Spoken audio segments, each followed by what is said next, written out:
AR670-1 has long been a hot topic of discussion among soldiers and leaders at every level, and too often left to interpretation, until now. You know, we had to come in and really define what is military appearance. How do we articulate that through 3 areas of this Army Directive: personal appearance, Insignia, and the AGSU uniform.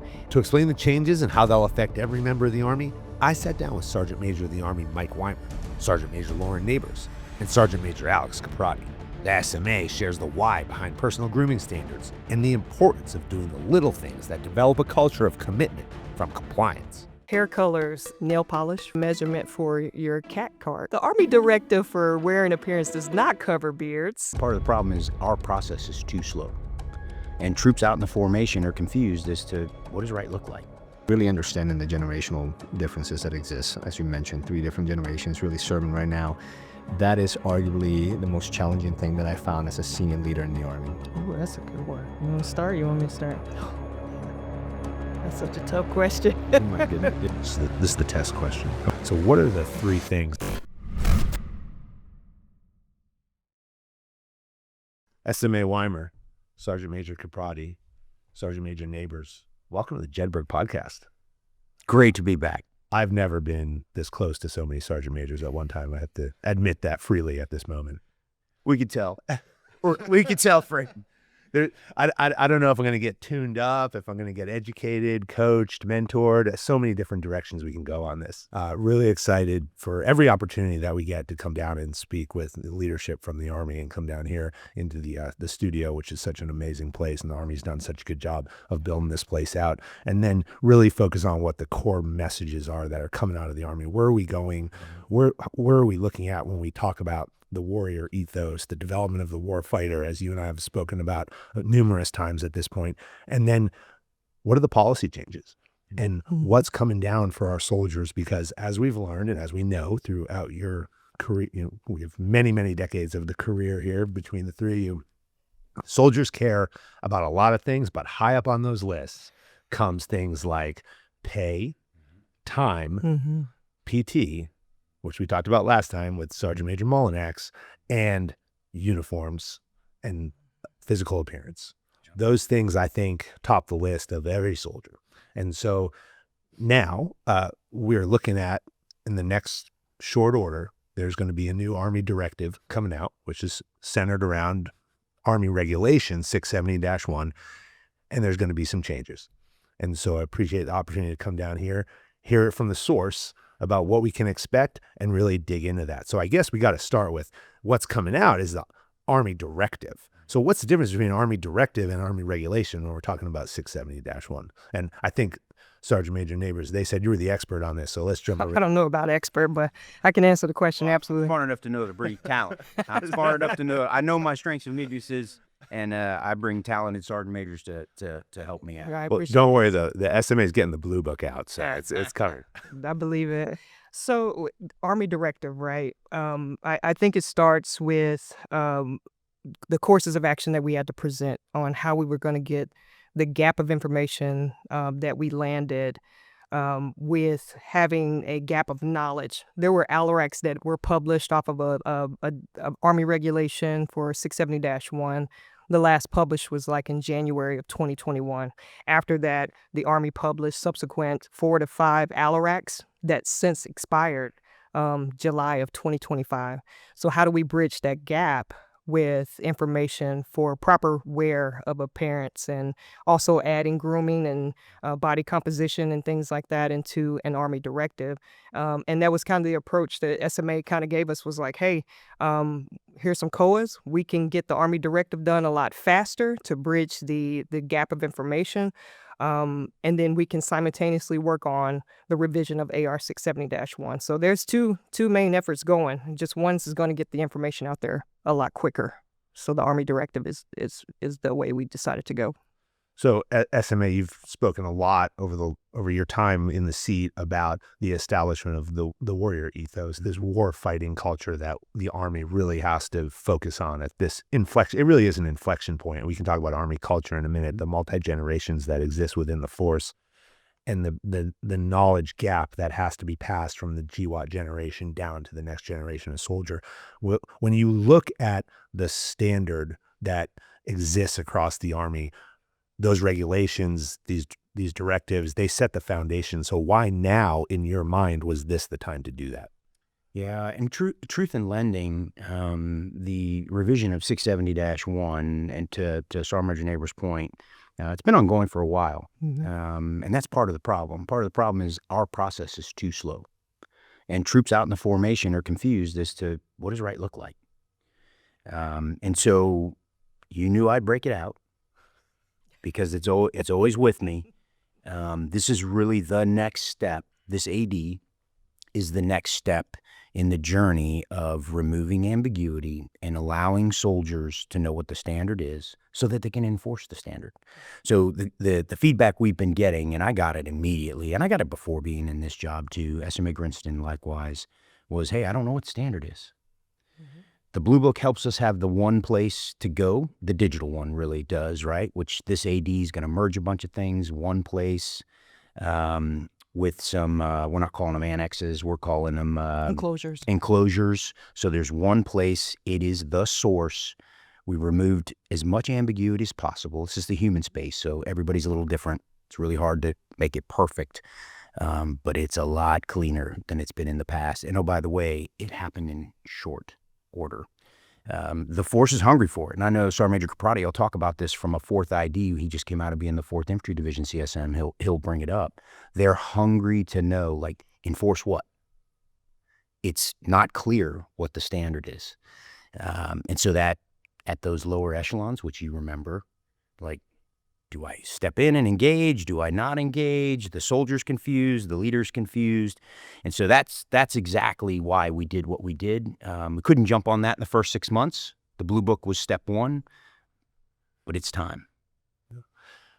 Sergeant Major Kupratty, as the SMA said, you came from 4th Infantry Division, so I'm a former Fighting Eagle of 1/8 Infantry and in 3rd Brigade. So that was my first, that was my PL time. So my first unit. That's a great formation. It was a lot of fun. It was also 2005 when I got there, and so in short order, I got there. My battalion commander, you might know, his name was Jeff Martindale. He had just gotten there, had spent his career prior to that in Ranger Battalion, subsequently immediately fired the platoon leader who I replaced. And because I had a Ranger tab and he didn't, and so that was an awkward first day. But that was his. But we talk about standards. That was his standard. And he came in and he said, "We're going to Iraq." I think we had 6 months at that time. So we're going to Iraq in 6 months. We're going for a year. It was like OIF 3 or something. And he said, every platoon leader in this formation is going to have a Ranger tab. And you got two choices. If you're already here, we're going to send you back. If you pass, you keep your platoon. If you fail, you're out. If you choose not to go, you're out. And every person who comes in who has one between now and then is immediately going to a platoon. And I think I happened to be the first guy that showed up after that policy. Hey, Fran, there was nothing in what he said there was no ambiguity in that, was there? No, it was very clear. It was pretty clear, wasn't it? That's very clear. That's where we're going again. Yeah. So when we look at the soldier level, the entry level soldier level, and I remember my days sitting in the formation, with privates, because when we go to SF, we get spoiled, and we tend to lose. I say spoiled, but we tend to lose that connection with the junior enlisted folks, which I think is critical as a leader. You learn so much from being with the junior level soldiers. Where are the areas, where are the gaps that you saw where this directive is going to close those gaps now? Well, that's a great question. So I've served in the Army 29 years now, and most of it, was in the 75th. We have the Blue Book. So that's 50 deployments. Nah, oh no, not that many now. Feels like it, but really, to the SMA's point a little while ago, he talked about why now? Why is it that why we're doing this right now? And it wasn't back in March, Undersecretary of Defense, put out that directive for the entirety of the force to actually look at how we approach appearance and our standards. But the Army has done that for a long time now. We're constantly reviewing and updating policy. So it's something that, it wasn't like a knee-jerk reaction. This is an iterative process. I mean, you saw it. We talked a little bit about the AFT. We talked about, grooming and appearance of beards here in the past. So this is something we have been working at for a while. But I tell you, when I spoke to young NCOs and mid-level NCOs about the importance of discipline and upholding and adhering to the standards, the first thing I had to figure out is, are they educated? Do they understand the standards as they are written? And one of the things that we've figured out as we review this policy, the different policies, is that there is gray areas that allow some soldiers to interpret the policy. And that's what we're aiming to get is, how do we clear black and white standards that are easy to understand? Because to me, a standard is black and white. You don't get to interpret it the way you want to interpret it. This is what I'm asking you to do, and you adhere to it and enforce it. Because I think it's all tied to readiness, and it's all tied to saving lives at the end of the day. And that's how I try to kind of approach it. And understanding what soldiers and leaders understand was critical to making those changes in 4th Infantry Division. The Jedburgh podcast is brought to you by University of Health and Performance.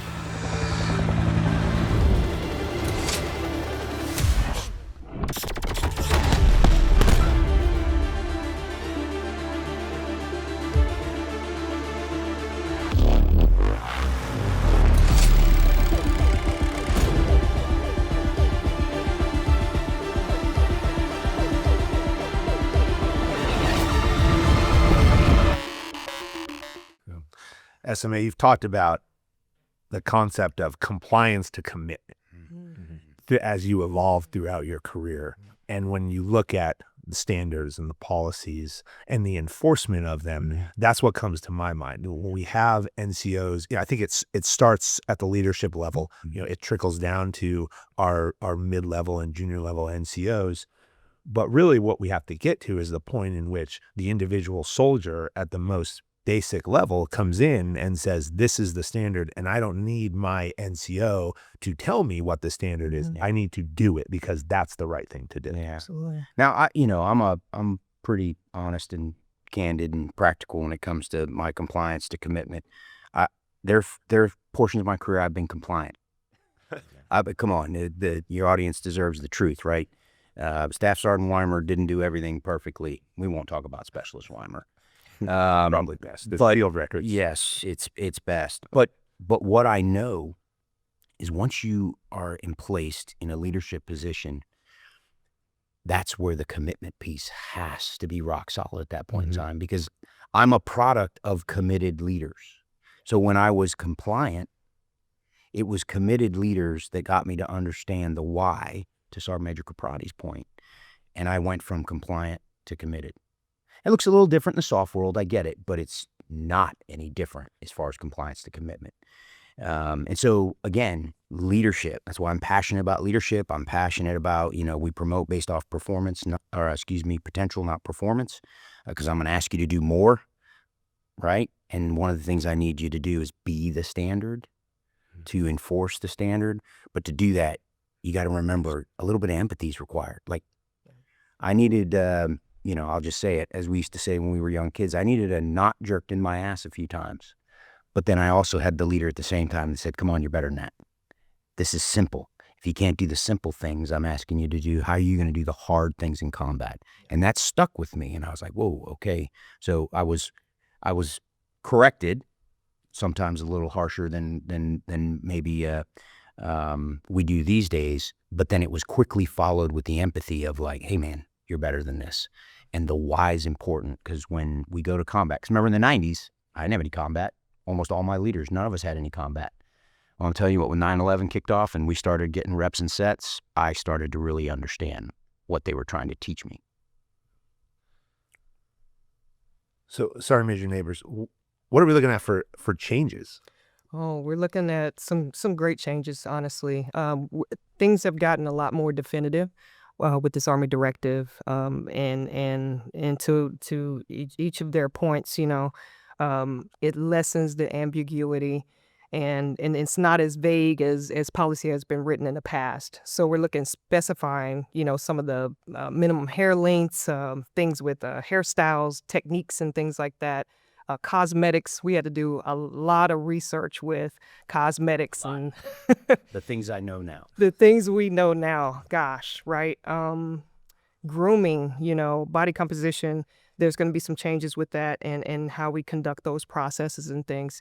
But one of the things up front that I'd like to say is, we had to come in and really define what is military appearance, right? What is that? And how do we define that? How do we articulate that through 3 areas of this Army directive: personal appearance, insignia, and, the AGSU uniform, and also the Army body composition program.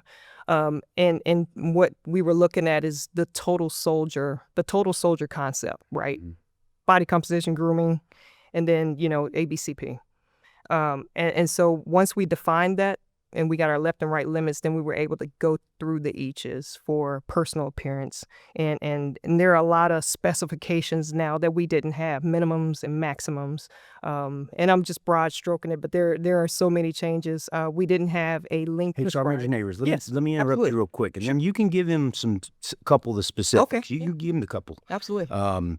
That's incredibly important because when we looked at the original and the historical documents of, AR670-1, what was missing was the upfront why. Like, why does this matter? Why does professional Absolutely. appearance matter? Yeah. Why is your appearance and your bearing matter to being a member of this profession? And so we said, we got an opportunity. I said, let's start with that.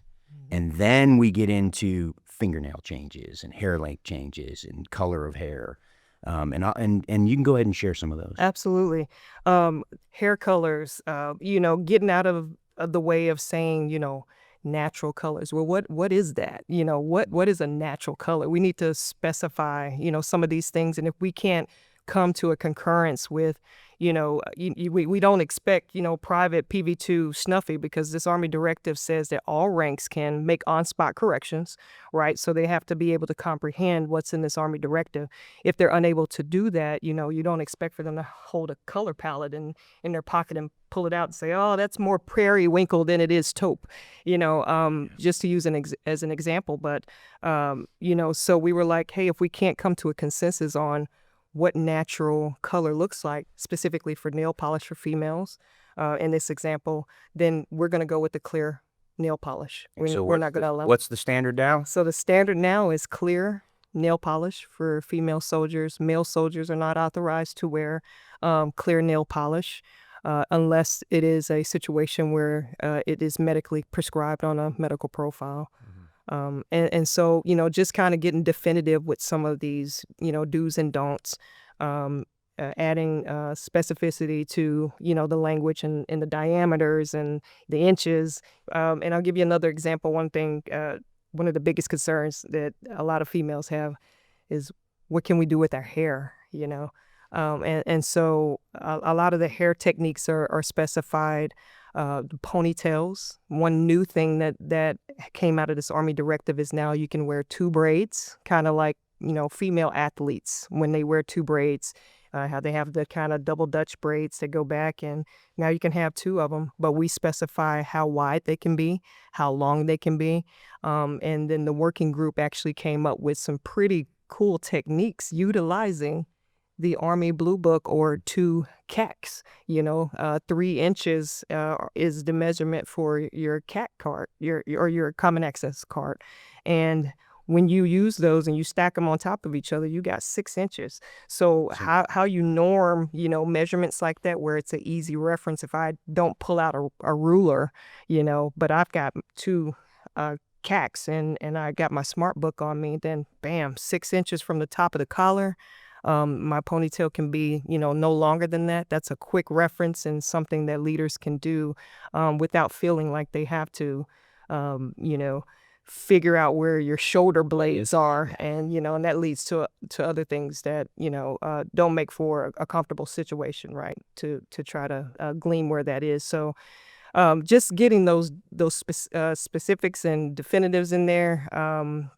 Some of the other things, the Army Body Composition Program, the Flag K, how you're flagged with height and weight, that has changed in the Army Directive. That is no longer transferable. And so that's kind of a game changer for ABCP. Did you ever receive a soldier that came to you flagged for Army body composition? Yes. Not anymore. So so meaning non-transferable, meaning you can't PCS. Exactly. That soldier's my responsibility Mhm. until that flag is cleared up. Mhm. Seems like it would make sense, right? We haven't been doing that. Yeah. And so there are a lot more. I can go down the list. I'd had fun with this thing for the last 2.5 months. Well, I'll ask you about two specifically because Okay. it's top of the list. And when we sat down with one of your predecessors, SMA, former SMA Daily. Daily? Yeah, he likes to talk about the tattoos because he took a lot of heat over the tattoos. So, in respect of him, is there any change to the tattoos? Go for it.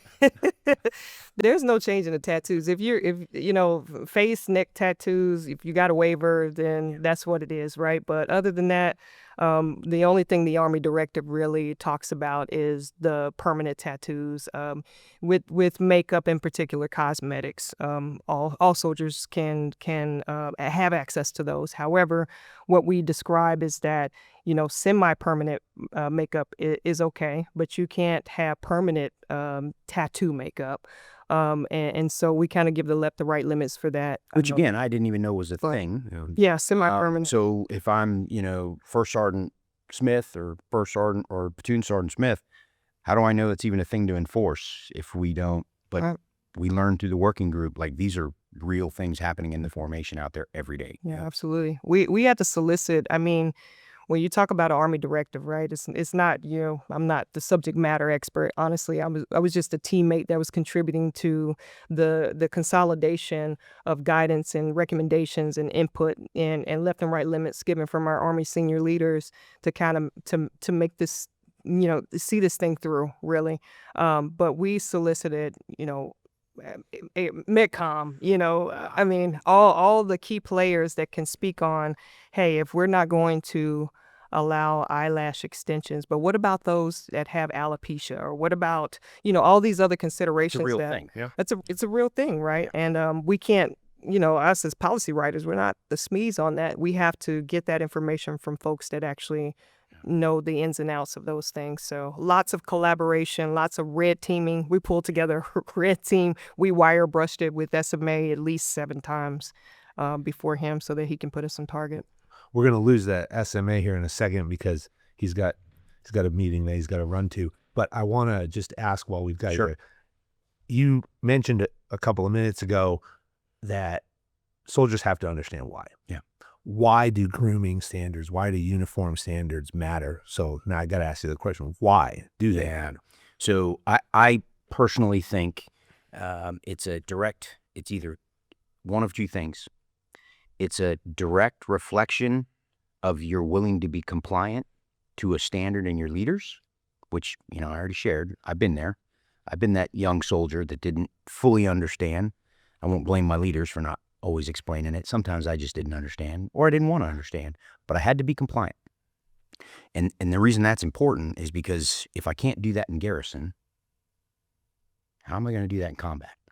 Right? So that's step one. Step two is when we're doing talent management and we are looking at leadership. That's team leader, squad leader, platoon sergeant, think at echelon. Now I know you're either compliant or committed. And again, if you're not committed, then I question why we should put you in a leadership position, because now you're responsible for all the soldiers. So, I'll give you a little peek behind the curtain with PME reform. We're taking a whole new look at BLC, and you're probably going to hear some stuff coming out here of a huge emphasis on what we're doing at basic leader course for new E5s to set that foundation about what we're talking about today, what's the spirit of this entire book, and what it means to be an NCO committed to, an oath. And so those are the two things. I was committed later on. I'll be honest with you, when combat kicked in, I became fully committed because now I understood consequences. My concern is if we don't take the extra time to explain the why now through our experiences, some of them, tough with, memorials and Gold Star families we still care for to this day, we're headed to a period of time where I was in the 90s with an Army with very little combat.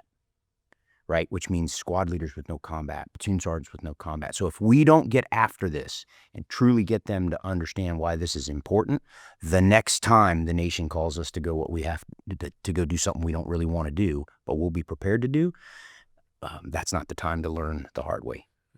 And we have an upcoming generation that asks a lot more questions. A lot than I think a lot of us did. A lot more. You know, there's a lot less of, well, they told me to do it, so that's what I do. And it's, well, why would I do that? Yeah. And I'm actually okay with that. I like the fact that they're not, full caveman like I was back in the day where I was fit and I did what I was told and you were seen, not heard. That's not the generation we have today. I mean, these youngsters coming into service are brilliant. Some of them are crazy educated, smart, critical thinkers. You get them to understand the why. I mean, they're an amazing asset a lot sooner than I probably was. Yeah. Okay, I'm going to step out because I'm leaving you with some rock stars.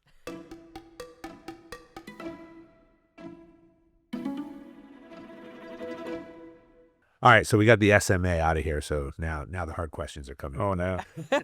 No, he wants me to load him up with the hard questions. That's right. He told me to make it slightly painful for you guys. But let's keep going on the why, all right? Because the why matters. And when we look at the soldiers of today who are more prone to ask the questions of why does this matter? Why do you have to do it? Also take that back into like broader leadership. When we conduct leadership development seminars and when we teach leadership, we always teach them to come back to the why. And when we go through selection processes, like when you go to SFQC or you go to Ranger Battalion selection or even in basic training, for everybody coming into the Army, we're testing things like resiliency and adaptability. How does somebody bounce back when things don't go well? And if you don't have your why, then you can't make quick corrections to get back in the game. So when we look at the why does it really matter from your perspective, having just come out of the division? Absolutely. The why is significant, and I always look at it, I think it reinforces one, uniformity. And when we're talking about building cohesive units, right? This is the way we look. This is who we are. This is our culture as an Army, right? So number one is uniformity. Discipline. I think the bedrock of any great organization is discipline, right? And that comes with adhering to standards, understanding the standards, and enforcing the standards. And really, last is the why is because we are the greatest fighting force in the world, and professionalism should be one of the first things that we talk about. Everywhere an American soldier goes, it should be apparent that they are the best. And that starts with appearance and grooming and adhering to the standards set forth by senior leaders. Yeah, absolutely. And I'll add a little bit to that. So it's also one of those things where we have to remember that we're a part of something bigger than all of us, right? We're committed. We're committed to the Army, its standards, its values, and things like that. So the Army wear and appearance, like it's that visual representation of the set standards and discipline that we've established in the Army.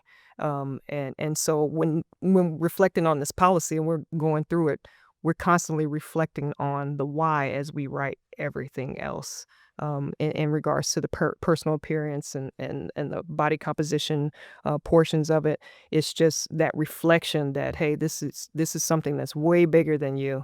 And we're basically going to describe the visual representation that we want to reflect Army standards. Yeah.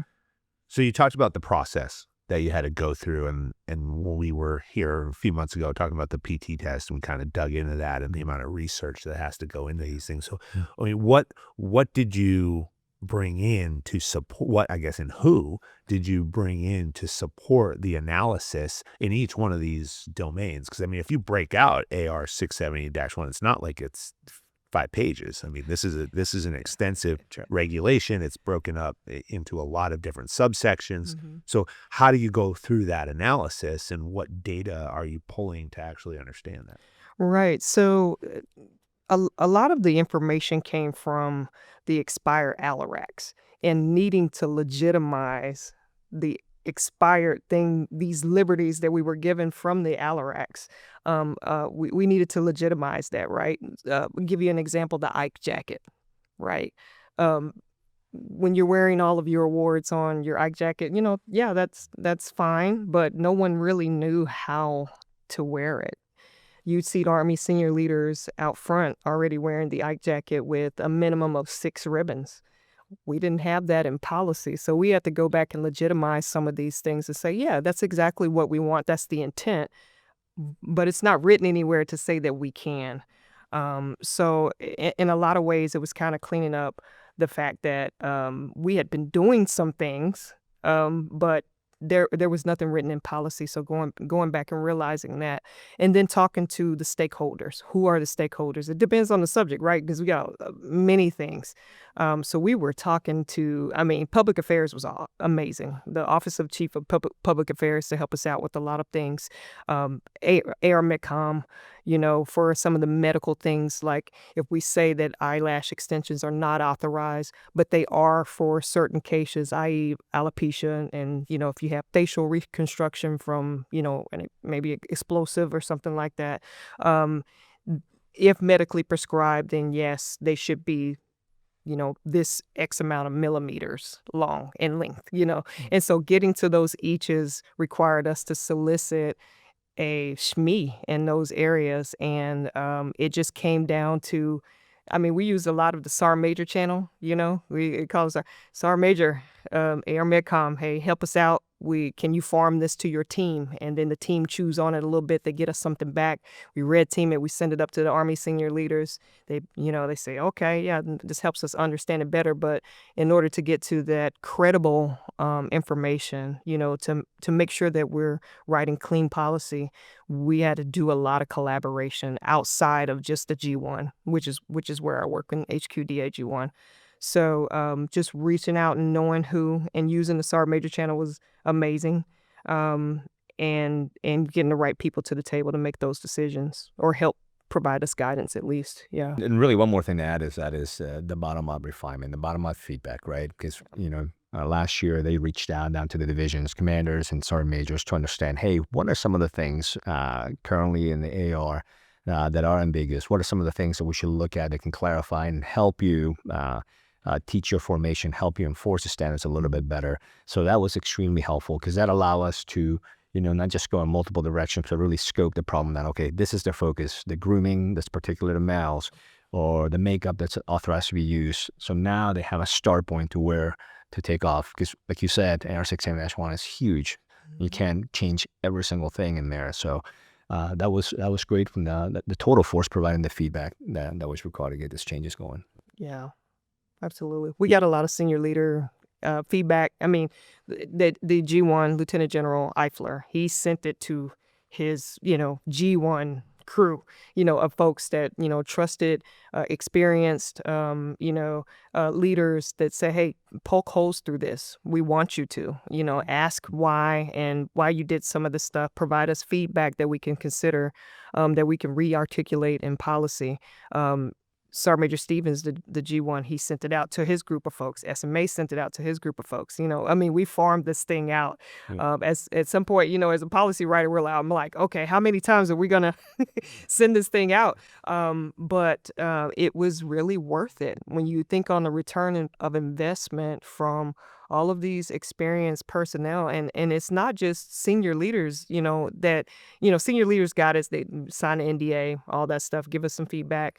But the policy team in general, myself and my battle buddy who co-authored this, Sergeant Major Urzua, we kind of informally socialize some of these things just in our office with civilians and, personnel, and say, hey, if the Army were to change, this about this grooming standard, what do you think about that? And even I asked a couple of Sergeant E5 staff sergeants, just their thoughts, and hey, would you understand this if this was a thing? Oh yeah, and just kind of informally socializing this so that we can see, just so we can gauge, are we on target, and does this align? Is the comprehension there? Because it's important for everybody to understand, so that we can enforce. And then the fact that we have it to where all ranks can provide on-spot corrections, we need them to be able to understand the directive in order to do that, to carry that out. So, What about beards? what about beards? Yeah. The Army directive for wearing appearance does not cover beards. That's going to be a different Army directive. Yeah, beards is not covered in this directive for 670-1 to wear an appearance in ABCP.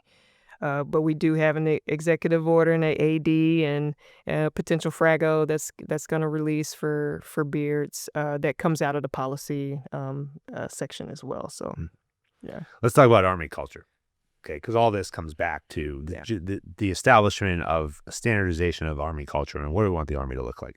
And we have in the Army now 3 generations of soldiers. We have pre-9/11, those who came in the late 90s. Then we have the 9/11 generation who came in the post-attack period. And now we have a whole lot of new soldiers who weren't born on 9/11, which is kind of crazy for, I think, all of us probably. And the job of our leadership, of you really, and the SMA and everybody who now sits in our senior leadership positions is how do we bridge that gap?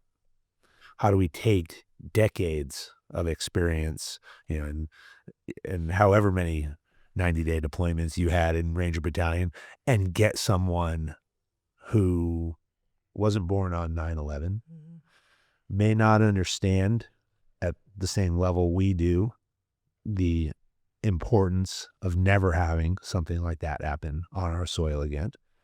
But also needing them to understand the complexities of nation state versus nation state and how a nation state versus nation state type of conflict will have be nothing like the 9/11 attacks. Right. How are you bridging the gap? Yes, I'll start it up. So first and foremost is in really understanding the generational differences that exist. As you mentioned, 3 different generations really serving right now. That is arguably the most challenging thing that I found as a senior leader in the Army. And you see it at the platoon company level. NCOs kind of grew up under that a long time ago, and they're kind of tied to some old practices. So getting them to understand how to better communicate, that's number one, and that's hard. They don't teach you that, right?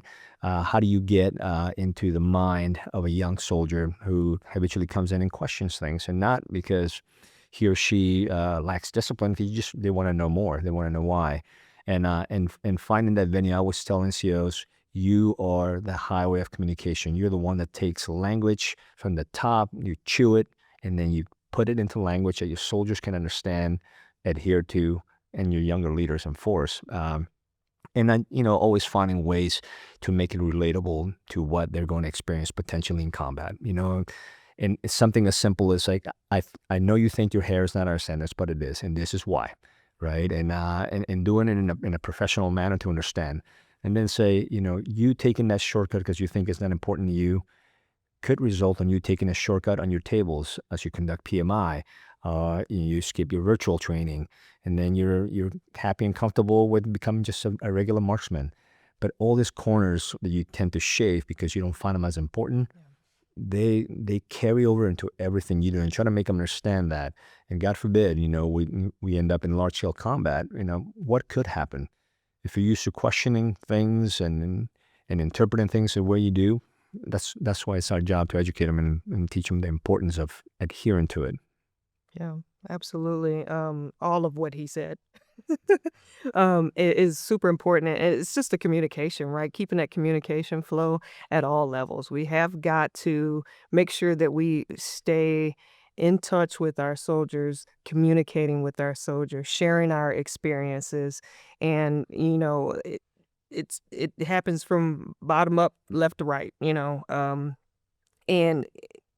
when soldiers tell you their experience, don't be too quick to disregard, their input. A lot of times they have great things to add, great things. Hey, you can do it this way, because sometimes they're a little bit more tapped into technology, than us older soldiers. Because I am post 9/11, I came in like a couple of months right after December of 2001.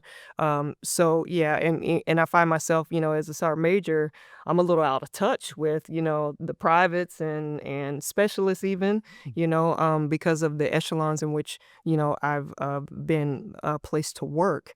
But their input a lot of times it's like, wow, I didn't even think of that. And they're helping me. And so I think, as a leader, it's super important just to, don't disregard them as being inexperienced. Listen to what they have to say. You can filter it as a leader. You know what to take in and what to, say, okay, I'm going to put that, pocket for maybe a different time.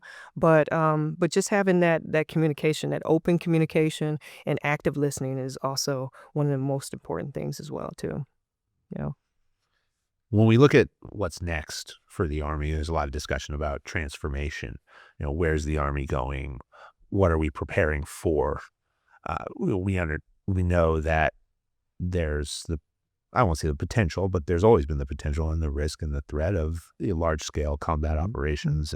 And what might that look like? We've seen really the rapid advancement of technology on battlefields like Ukraine, where we have forests of fiber optic cable and drones that are not targeting formations or targeting people, which, for those of us who served in the post 9/11 period through the GWAT, I mean, were we much more advanced than like the Gulf War? Yeah, but it hasn't been that long since we left Iraq and Afghanistan and we're running through the streets, and now warfare's changed it really, really rapidly over the last 5 to 10 years. So when you talk to soldiers, when you interact with them, how do you prepare them for everything, really? Oh, man. That's such a tough question. Oh my goodness. Yeah. I mean, I don't think anybody knows what large scale combat would look like. I think we can learn from some of the lessons that we're seeing, happening right now, and that's where the Army is moving forward with, our transformation initiative. I mean, we're iterating at a speed that we've never done before. We're changing things, getting rid of things that are obsolete, putting things in the hands of soldiers to make them more lethal and much more rapidly than we have ever. And I'm glad you brought that up because, when you talk about how do you put these things together and make them relatable, and we talk about, ubiquitous observation from drones, drone warfare, precision fires, all these different things that are coming, the new ISB.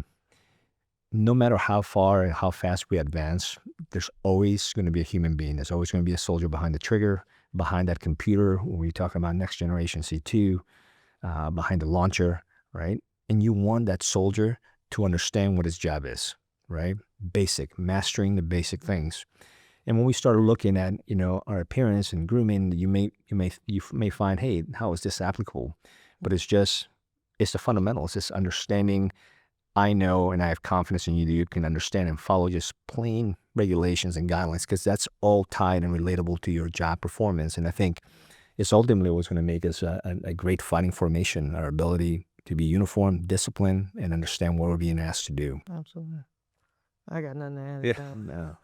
Yeah. Yeah, because it's tough, right? I mean, we have a litany of I don't want to say things, but yeah, like there's a lot of events that could happen. And we have peer. We call them near peer. They're getting closer and closer here. But what's our job? Our job is to make sure that as a start. I think it was the SMA that said it in one of my first conversations with him. Our job is to keep near in front of peer as long as possible, and continue to delay those decisions. Right. We want those adversarial nations every day they wake up and they say, is today the day we go after them? No, today's not the day. Maybe tomorrow, maybe next week, maybe a year or two from now. We want to continue to push that further down the road as we're able to modernize and develop capability. But there's still terrorist organizations who are interested in striking the homeland, and we have to be ready to get back out there and deploy our counterterrorism forces and rapid capability to be able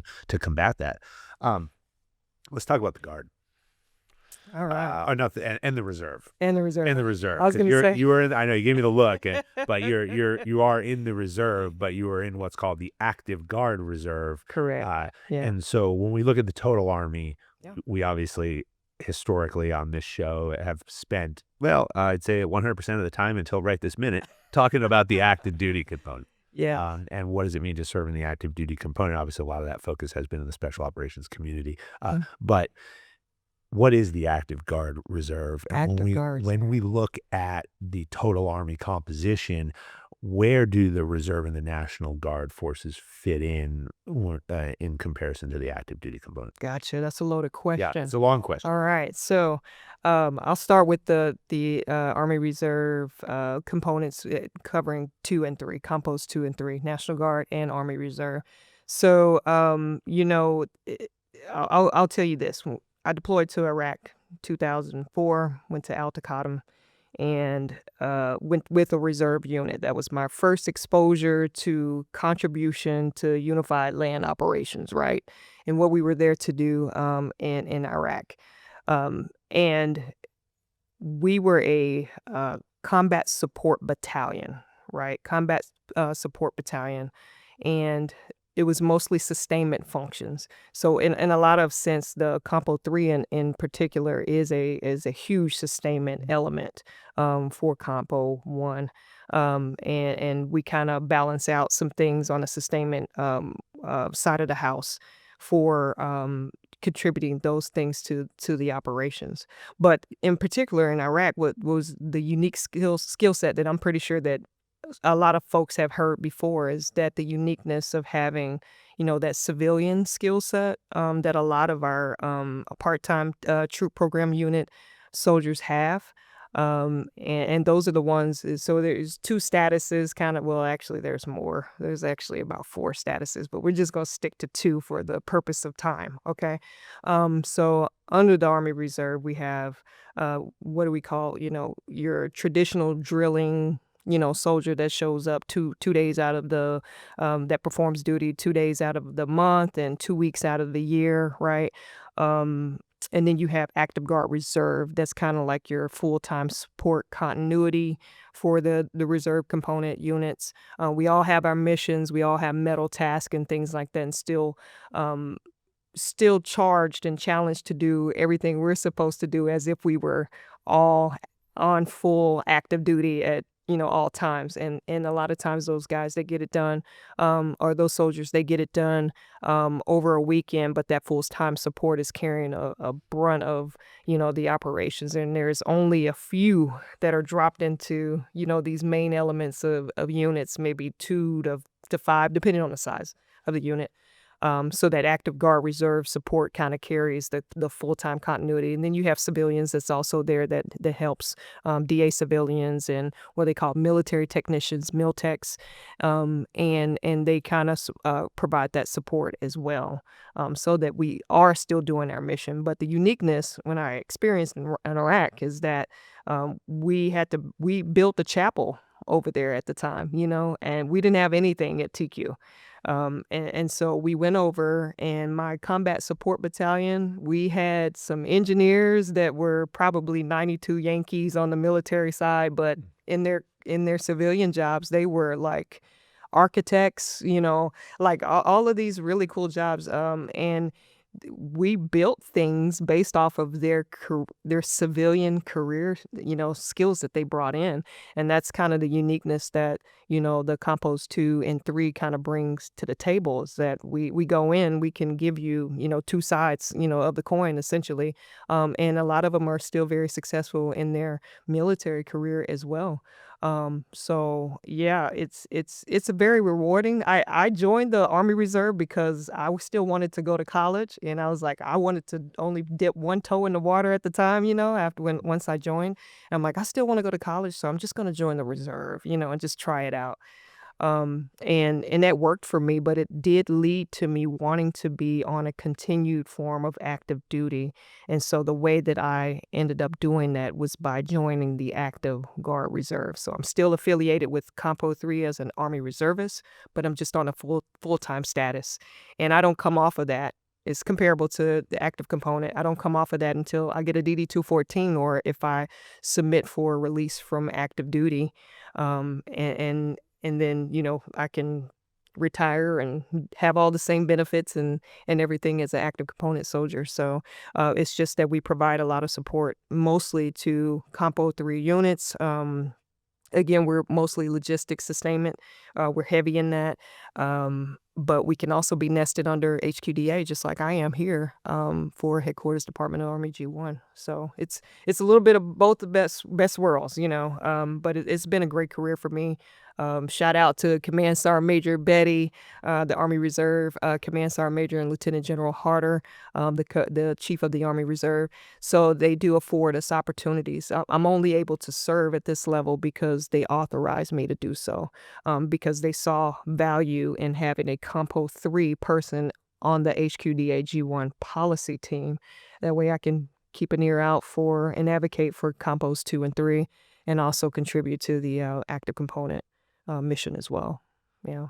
If I have it right, you started your career in sustainment, but also a heavy equipment operator. I did. Yes, I did. Actually, I came in with an engineer unit. And again, I wanted to go to college still. I still wanted to finish college, but what ended up happening, I ended up really falling in love with the Army. And so I 24 years yeah, later, you're 24 years, I fell in love with the Army, and but my engineer unit was my first handshake into, you know, what the Army is. And a lot of times you don't realize, like, Army Reserve. I can personally speak for Army Reserve. Compo 2, I know a little bit about. We're very similar in the way that we do things. They're more state driven, whereas we are Title 10 federal. But with the Army Reserve, when I came in, you know, I was a 71 Lima. You know, I was HR, and I picked that job because, well, I knew a friend that was a 71 Lima. So, like, what job should I pick? Oh, you're a 71. Okay, I want to be a 71 Lima. That's kind of how I became a 71 Lima. So I went into HR, and then I got to the engineer unit, and they were like, hey, you know, we're a pipeline construction unit. You know, how about you come out and do some cross training as a 21 Echo heavy equipment operator at the time. And I'm like, okay, you know, I'm a naive, I think I was a PV3 at the time, you know, in this unit, and went out and did some pipeline construction stuff, fell in love with it, but, you know, still kept the HR as my primary as well. So yeah, did a little bit of that, got my hands dirty, then went back into the office. Well, we got Ranger Kupratty over here too, who's the biggest piece of equipment he had to operate was the 240 Bravo, and that's right. I said a Carl G once or twice as well too. That's why I can't hear out of one ear now. So, well, let's talk for a second about Ranger Battalion, because it's a very different experience Yeah. than Sergeant Major Nabors had. And we've talked a lot about Ranger Battalion on the show over the years, and certainly our brothers in arms and special operations community. Why join the Rangers?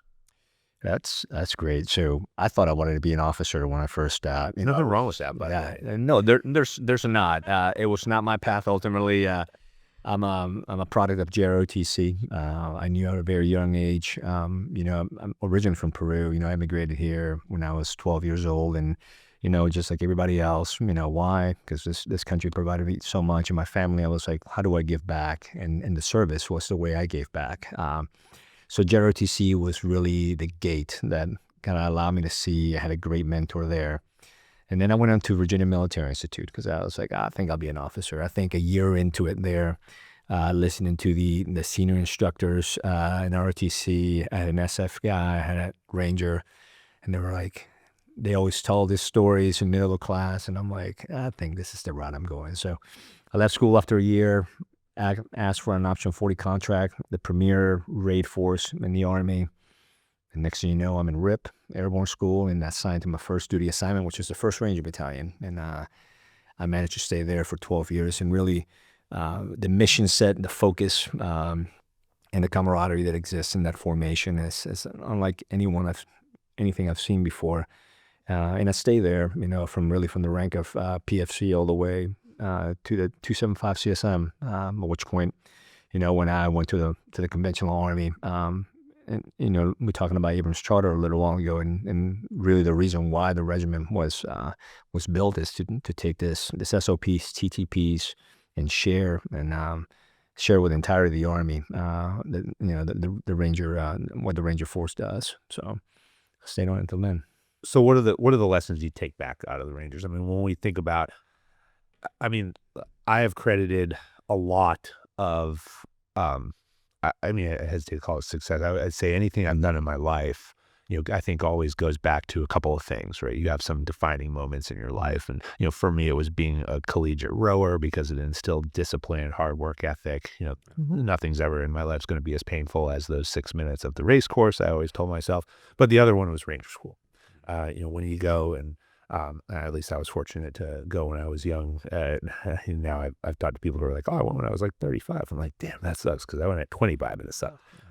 But what I take a lot away from that experience in terms of you have to get the job done.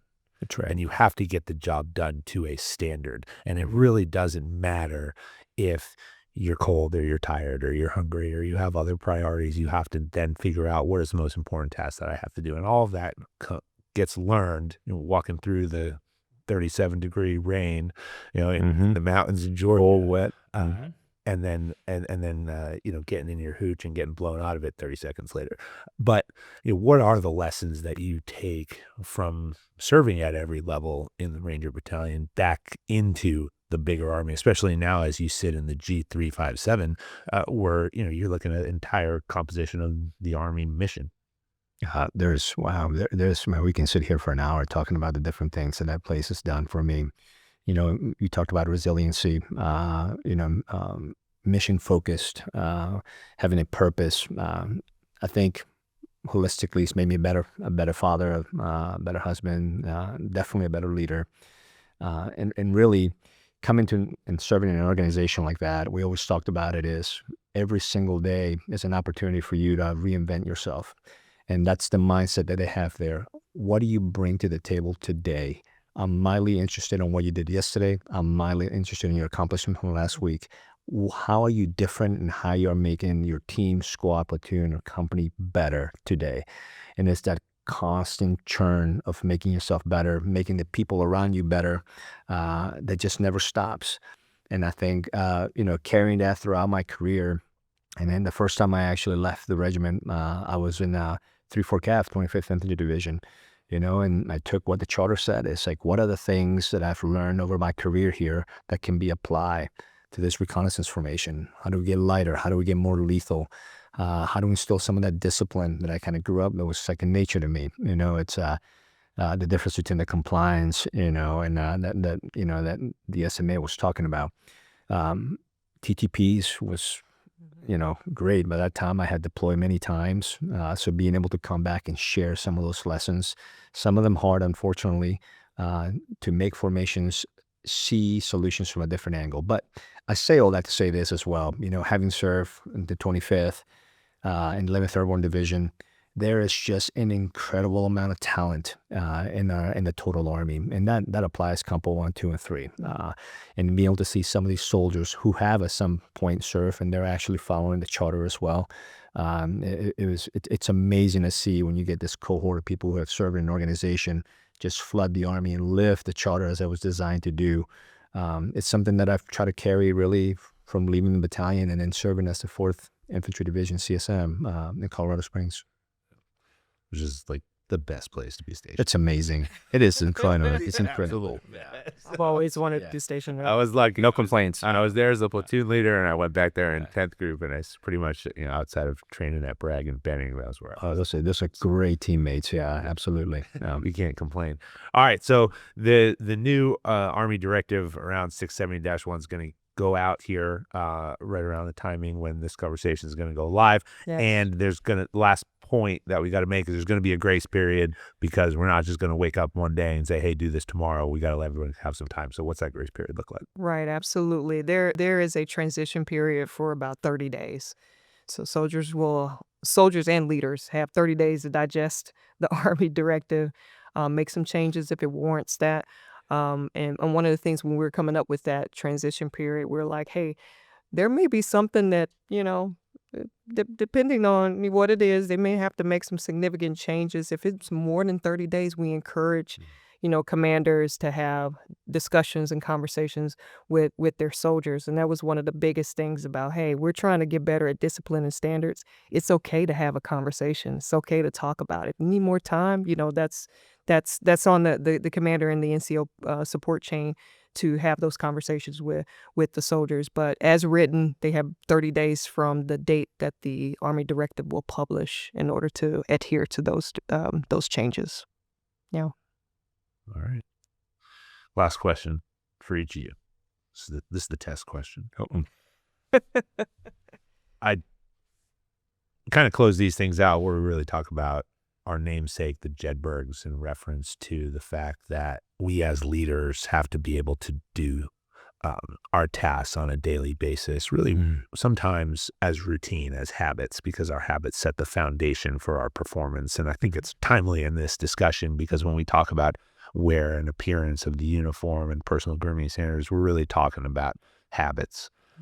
And in World War II, when the Jedburghs jumped into occupied France, and very little guidance, very little direction except win the war, but they had to be able to do a couple of things really well. You probably have heard of them. They permeate today, but they had to be able to shoot, move, and communicate. If you could do those things as a soldier at any level, then you can really focus your attention on anything else and any more complex challenge that comes your way throughout the day. So what are the 3 things that you each do every day in your world to set the conditions for success? Ooh, that's a good one. You want to start? You want me to start? I agree with that one. All right. Okay. All right. The 3 things, man, I have to think about that for a second. I told you it was a test question. Yeah, it is definitely a good test question. That's for sure. Okay. So 3 things that I do.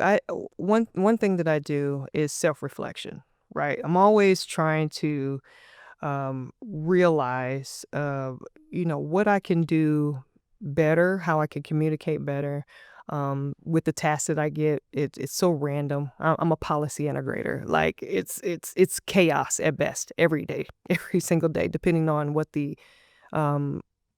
comes down from the top, right? So self-reflection is one of those things that keeps me humble. It keeps me motivated. It keeps me wanting to give direction to my soldiers because I'm thinking about it. I'm making a conscious decision to reflect upon what I could have done better or what I needed to do better, and what I'm currently doing that's right that I need to sustain or maintain. So self-reflection is a big thing for me so that I can communicate those things.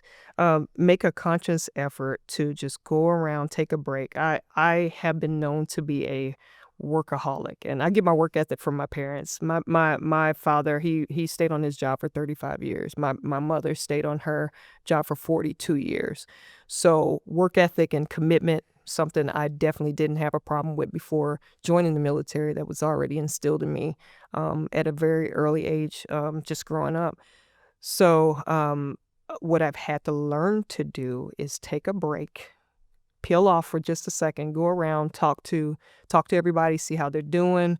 I make a point to kind of do that every day. There's some days that I mess up. I don't make it around, but I try to pull away for a little bit just to kind of get the heartbeat of what's going on in my section and to see, hey, is there anything? What's going on? How are you doing? And when you talk about that commitment versus compliance thing, a lot of those informal and just sharing the empathy that you have with soldiers in those moments, it can translate to commitment, to them. Hey, I want to do better because, I got my leaders walking around, they actually care, they actually are genuine in their exchange to, figure out, how I'm doing and what I'm doing. And is there anything as a leader that I can provide top cover on, or, what can I do for you to make you better? And hey, here's something that I might need your input on from me. So that exchange.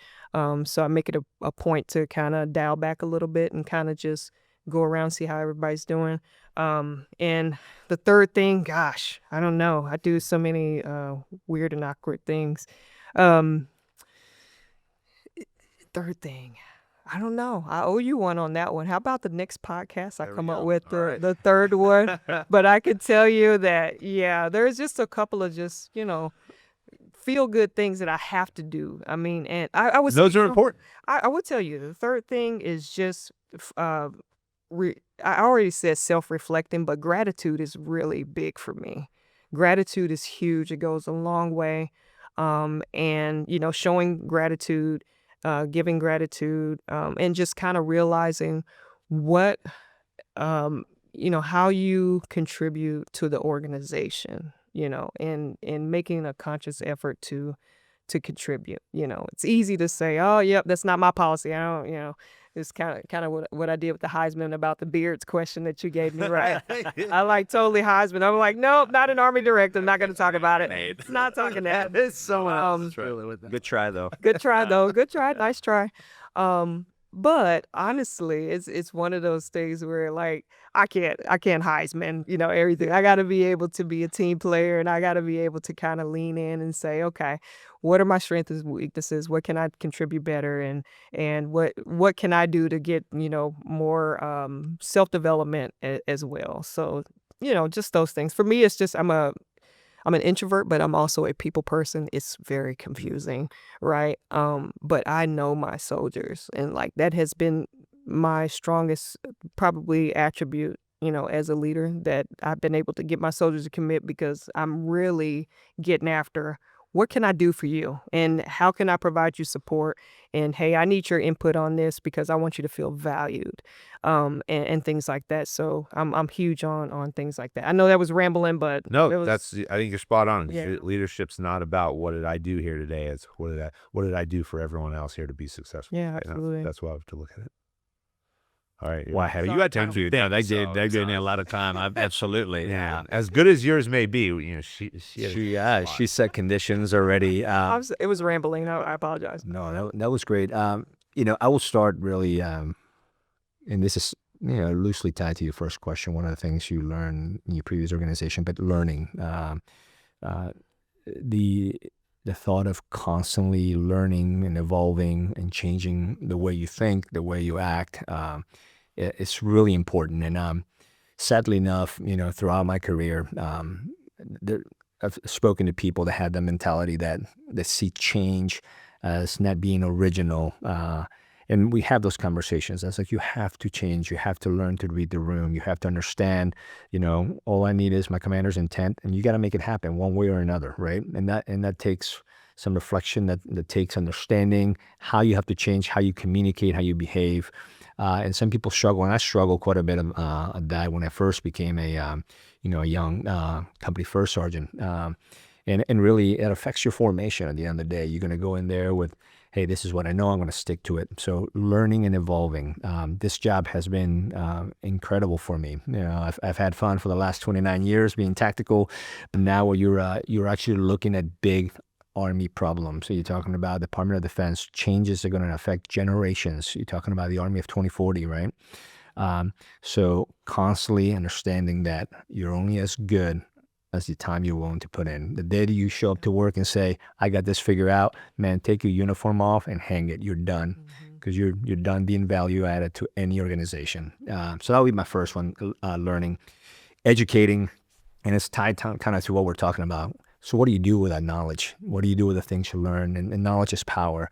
And how you get that down to the formations is incredible. And that has its challenges. And again, the way we articulate ourselves, the way we break it down at echelon, it's truly important. So not only learn, but learn how to share that information to make the rest of your formations better. And being so close with the G3, listening to the Sergeant Major of the Army, the Chief, and all the changes that we have, is having those touch points with, ASCCs and ACOM G3s, and let them know, hey, we're here to answer any questions. This is what's changing. This is how it's applicable to you and why it matters, and how I can help you kind of push that information down. And really the last thing, it's receiving that constant feedback. And that takes a little bit of vulnerability. And I tell you, that took a lot of vulnerability for me here in particular, just not being exposed to policy and the things that happen inside the building. It's being comfortable talking to people and having people understand, hey, I don't know this. You are the subject matter experts. Because I saw that when I left the regiment, and I came to my first conventional unit.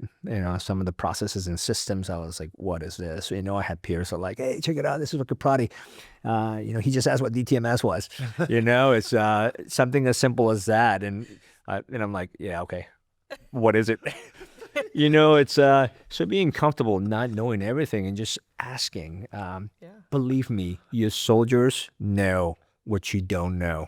So just being comfortable to say, I don't understand that. And sometimes, to her point, bottom-up feedback is sometimes incredible. Some of these soldiers are just incredible. Just the very fiber of their being is intertwined with technology that was not accessible to us when we were growing up. So I think those are the three things I've kind of used to get me through the point that I am right now. I think it's got me through. It's made me successful, I guess, in some ways.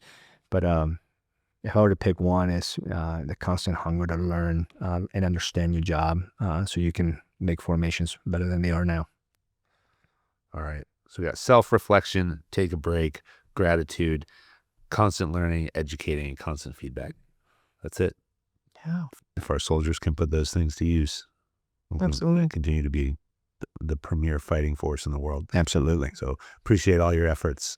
And thank you for spending some time with me today, sharing where we're going as an Army more broadly, and then also what our look and feel is going to be, because it's about the culture. Okay? At the end of the day, and as the SMA has talked about, as everybody in the entire chain of command has talked about, we need war fighters. We need a generation of soldiers who are going to carry that torch and hold that flag high and take us to 2040 and beyond. And it's going to take having a solid foundation and understanding their purpose and why are we here, and why is America continue to be the greatest nation on earth. And it's because of this Army right here.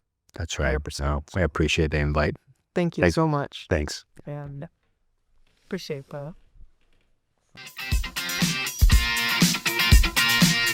American Jedburghs went on to form the foundation of the United States Special Forces and the Special Activities Directorate of the Central Intelligence Agency. Thanks for listening to the Jedburgh Podcast, an official program of the Green Beret Foundation.